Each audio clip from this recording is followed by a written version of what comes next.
Karibu tena katika chaneli hii ya Moshiro Online TV, na kama ni mara yako ya kwanza kupata video zetu, ni kukumbushe kushuka chini ya video hii na kugusa yale maandishi mekundu ambayo yameweza kuandikwa subscribe, ili uweze kuwa moja kati ya wanafamilia ambao habari zote za kispoti na kiburudani zitakuwa zikikufikia popote pale ulipo.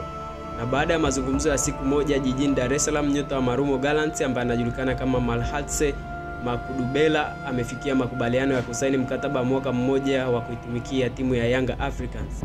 Winga huyo anayetumia hasa mguu wa kushoto alikuwa ni miongoni mwa wachezaji muhimu walioifikisha Marumo Gallants hatua ya nusu finali katika kombe la shirikisho Afrika msimu uliopita, ambao walipoteza dhidi ya Young Africans kwa kichapo cha mabao 4-1 katika mechi mbili baina yao.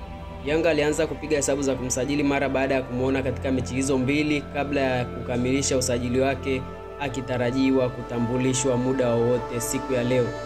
Taarifa kutoka ndani ya Yanga ni kwamba Skudu alikuwa anatarajiwa kupewa jezi namba 6 ambayo iliachwa wazi na kiungo wa zamani wa Young Africans ambaye anajulikana kama Faisal Salum Feitoto aliyeuzwa kwenda timu ya Azam FC.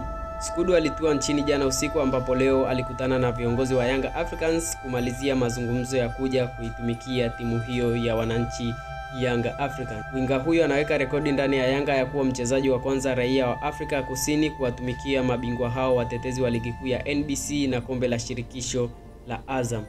Usajili huo unafanya Young Africans kufikisha idadi ya wachezaji 5 wapya iliyowanasa katika dirisha hili kubwa la usajili. Yanga tayari imeshawasaini mabeki Nixon Kibabage, Gift Freddy, kiungo Jonas Mkude, winga wa kulia Maxi Nzengeli na sasa Skudu.